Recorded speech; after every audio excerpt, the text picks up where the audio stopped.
Ladies and gentlemen, Zidant American Dream Theater, I want you to welcome one of my comedy icons. Give it up for the very talented coach, Tom Holaday. Let him hear it. Come on!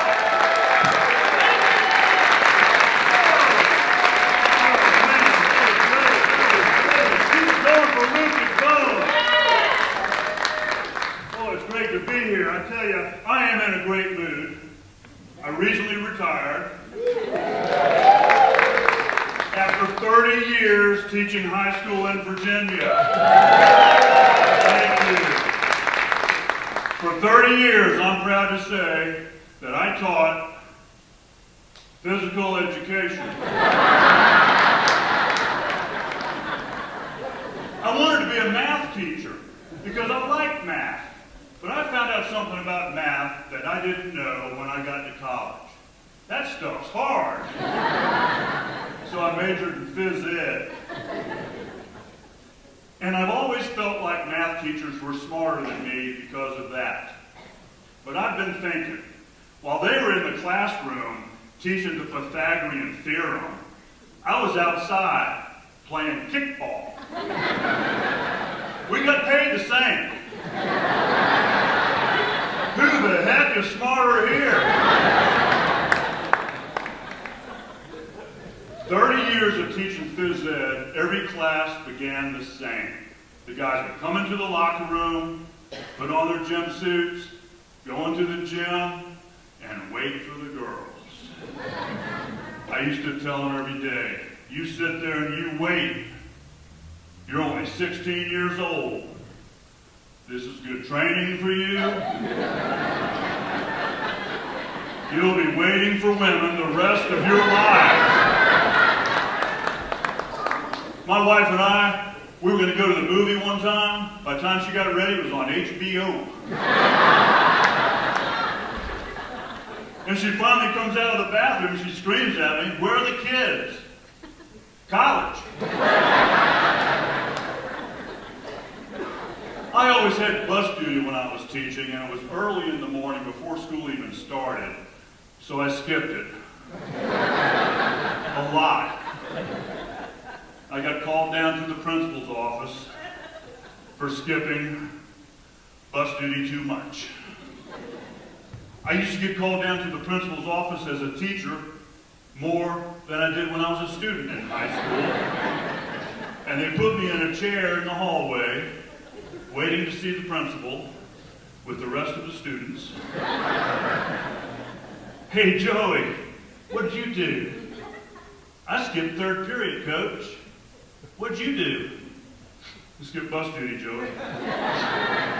Yeah, again. I think Coach might be going home for 3 days. I never understood that suspension thing. That works for students. That doesn't work for teachers. We want to go home. There was a teacher in Chesapeake that spanked an elementary school kid. They suspended him 5 days with pay. I read that in the paper. I went to school the next day. I hit 10 of them right on top of the head. Took the whole 9 weeks off with pay. The best part about retiring from any job, but especially from teaching, is the last year when you know you're getting out, but you haven't told anybody yet. I had some fun with that. I remember my last year, the principal came up to me and said, what are your goals for next year? I'm going to try not to drink during the week. He said, no, your professional goals. I'm going to try not to drink up here at school. It's your fault. You put a sign up, begin each day the way you want to end it.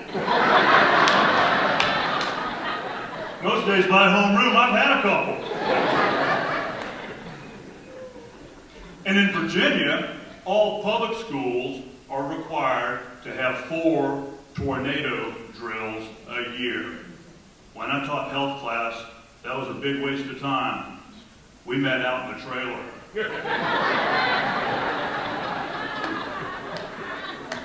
Okay, tornado drill. Let's have another one of those moments of silence. Okay, y'all hold on to your desk. We're going over the rainbow. My most embarrassing moment as a teacher, I was waiting to use the Xerox machine behind a young, female, first-year teacher. She was hot. She said, "Coach, if you wait just a minute, I'll let you hop right on." She turned around, I had my shirt off.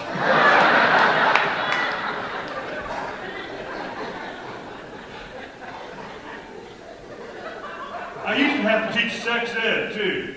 Why do they always get the old coach to teach sex ed? I could never wear my Nike Just Do It shirt.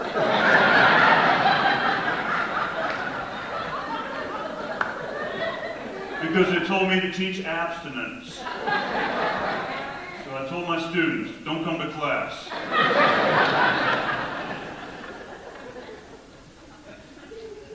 I had to teach driver's ed, too. I know why they get the old coach to teach the behind-the-wheel driver's ed. It's because we've all had some joint replacements and still have access to some pain meds. Well, the first thing the kids would ask me every day was, "What are we going to work on today, Coach?"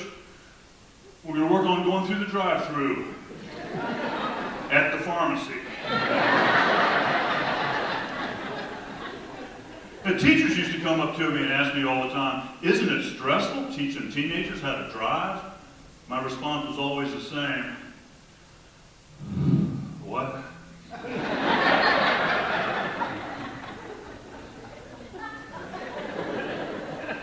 My last year teaching driver's ed, they bought me a new driver's ed car.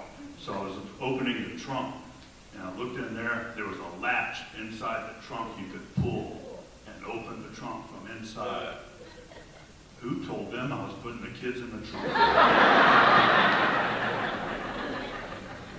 What I really miss about teaching driver's ed is they let me keep the car at my house.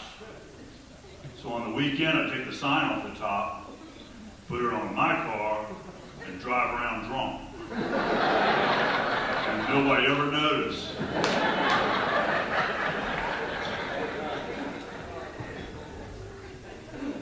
Have you been drinking?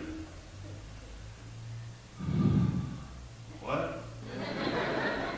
No, I'm just learning. Where's the instructor? He fell out.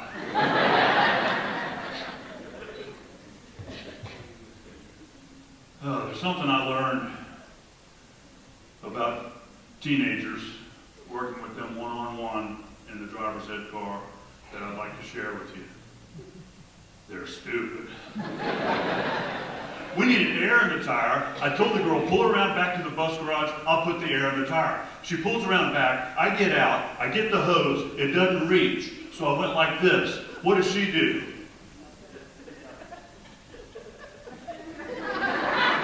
What?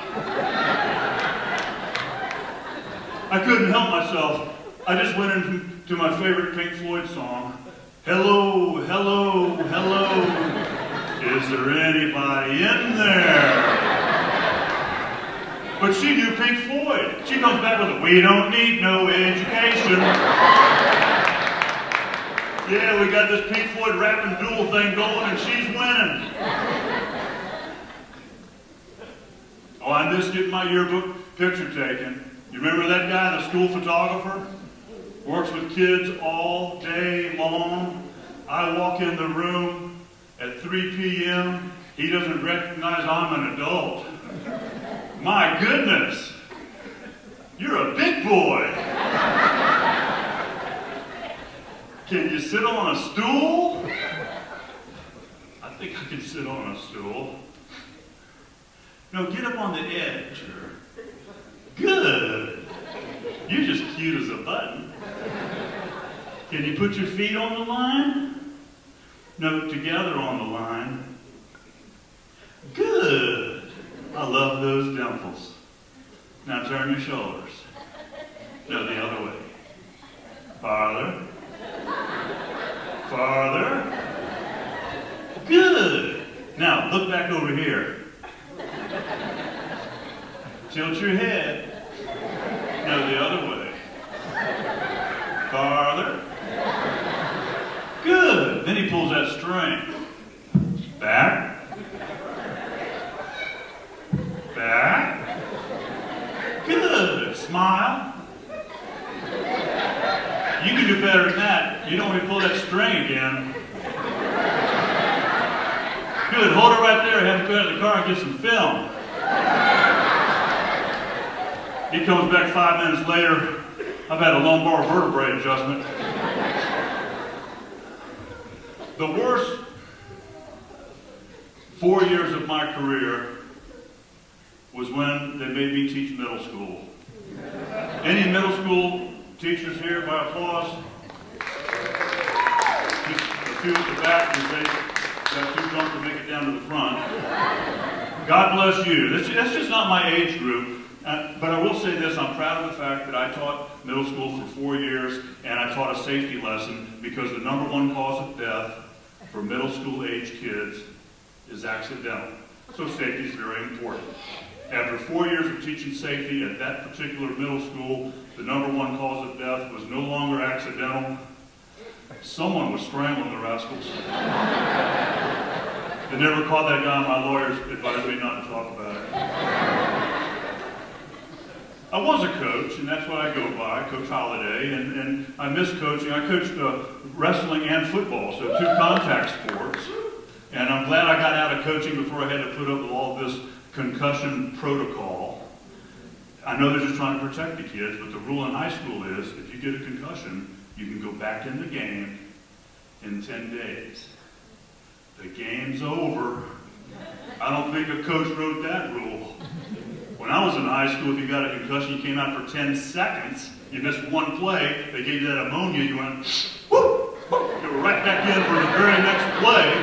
So you get like 5 concussions a year for 4 years. I know this is math, but I can do this in my head. If you'll give me a minute.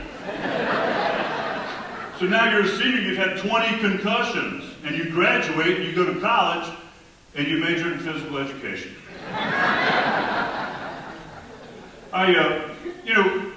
When I started doing comedy, I started seeing funny stuff at school, and what I did was I saved excuse notes that I thought were funny, and I've got a bunch of them, but I'm going to share a few of these with you. These are legitimate excuse notes that were written to me over the years by parents, I presume. Dear school, we call that the personal touch. Please accuse Johnny for being absent January 28, 29, 30, 31, 32, and 33. James cannot take PE, he has a respiratory system. Can we all relate to that? All that breathing. Dominic has been absent. He had 2 teeth taken off his face. What the heck does that mean? He was an ugly boy. Mark has the flu. Please execute him. I didn't kill him. I hit him on top of the head and took a week off with pay. Billy missed football because we went to Pennsylvania to see the Irish people. I said, Billy, they're Amish. He said, I don't care, I've seen them, they scare me. Last one, Sarah can't take PE today. She hurt her neck getting her picture taken for the yearbook. Y'all, a lot of fun, thank you.